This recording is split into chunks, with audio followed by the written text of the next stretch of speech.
Que tipo de verdade nós humanos podemos almejar no sentido de termos olhos para discerni-la quando ela aparece na nossa frente?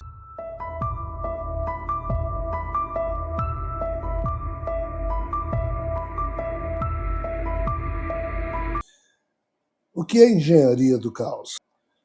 É um processo que foi identificado junto com o surgimento da internet, das redes. Na verdade, já existia antes. Pela imprensa isso é feito. Funciona quando pessoas ou personagens ilustres falam, a imprensa reproduz e muitos escutam, e essa pessoa, então, produz 10, 20, 30 mentiras por dia. Mente hoje, mentiu ontem, mente amanhã, e a imprensa não tem tempo ou não consegue perceber ou descobrir se tudo é mentira ou verdade. E você vai mentindo todo dia, você cria uma pauta de mentiras para que a imprensa e as pessoas que lhe escutam pensem no que você quer que eles pensem. E então chega uma hora em que a imprensa diz: Ei, Rogério, você disse tal coisa e está errado, olha, está aqui a prova. Aí eu digo, realmente, nisso aí eu estou errado. Mas de 20 mentiras, eu reconheço uma, permanecem 19 por dia.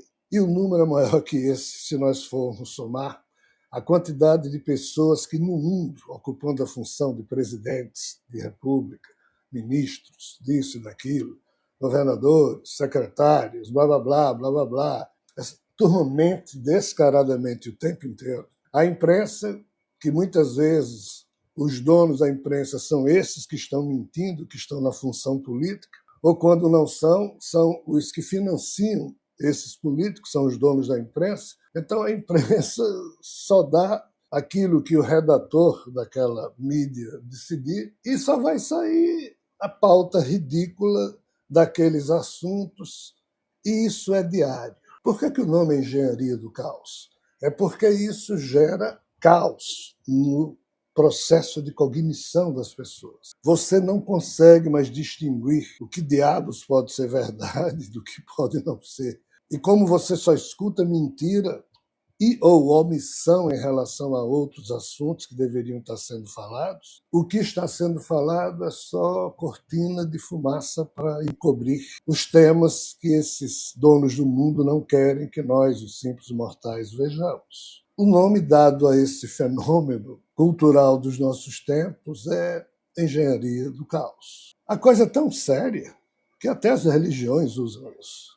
Mas, de todos os assuntos que nós conhecemos, pelo menos em termos do que eu posso avaliar, aquele que foi mais tragicamente atingido pela engenharia do caos, que há muito tempo vem funcionando naquilo que a gente chama de contra-informação, que é a informação veiculada pela mídia financiada para impedir que a opinião pública tenha a percepção da informação correta. Então vem uma contra-informação para você olhar para aquela contra-informação e você já não olha para o que seria a informação correta, porque ela nem foi produzida ainda como tal, e então aquilo passa despercebido e assim tem caminhado a humanidade.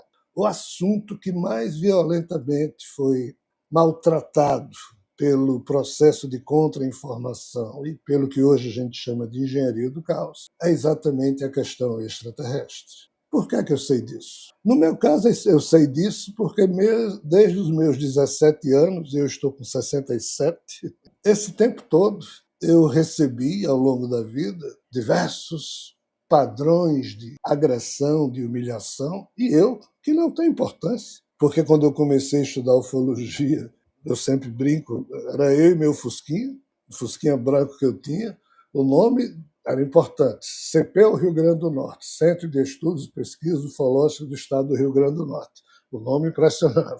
Mas era eu e meu Fusquinha, e depois um ou outro amigo foi aparecendo. Mas assim, eu pesquisava a sério e era ridicularizado em todos os lugares, por todo mundo, inclusive pelas pessoas que gostavam de mim, eu gosto de mim. É uma coisa da cultura humana.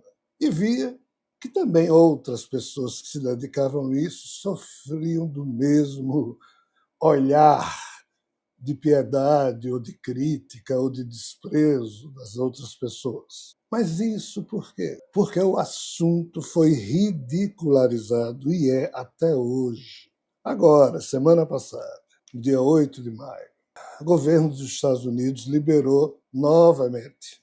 Ele vem fazendo isso já há uns 4 ou 5 anos, obrigado por decisões congressuais. Mas agora o governo, por si mesmo, Trump decidiu, então, dia 8 de maio, foi liberado cerca de 160 arquivos sobre fatos que foram gravados, estudados pelos núcleos do poder estadunidense, e virão outros tantos. Isso é uma onda de revelações do próprio governo, e pretende-se que lá na segunda, terceira, quarta ou quinta onda de liberação de documentos surjam fotos, inclusive de seres não humanos, mas pouco importa. Diante do que já foi feito, e mais com essa revelação do dia 8 de maio, o mundo já deveria ter absoluta certeza do problema, até porque outros governos, antes dos Estados Unidos, já basicamente avalizaram a questão, afirmando que a questão existe. Mas, no dia 8 de maio, saiu em alguns lugares, e especificamente eu assisti 2. Um deles, que é o mais engraçado, foi da própria Globo News, um repórter bem intencionado lá, falando com outro, comentando a liberação, e no final ele rindo e disse: no dia que aparecer a fotografia de um ET em bicicleta, andando de bicicleta, aí da gente não tem mais dúvidas. Dói ver o assunto mais importante da vida humana, ainda que ridicularizado, continuar a ser tragicamente tratado em pleno ano 2006, na hora em que um governo dos Estados Unidos libera arquivos que ele escondeu durante décadas. Ao invés das TVs do mundo chamarem especialistas e passarem o dia avaliando e discutindo, que pelo peso do tema é o que deveria ser feito, foi ali em 2 minutos, e com um repórter fazendo graça sobre o tema, transmitindo para as pessoas exatamente a ausência de seriedade que o tema tem, ou seja, como se não tivesse credibilidade ainda para ser tratado como algo sério.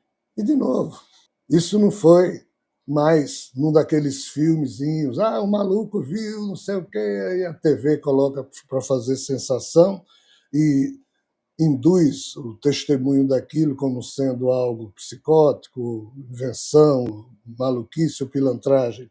Aqui era o governo dos Estados Unidos liberando material ultra secreto e ainda é tratado desse jeito. Que tipo de verdade nós humanos podemos almejar no sentido de termos olhos para discerni-la quando ela aparece na nossa frente?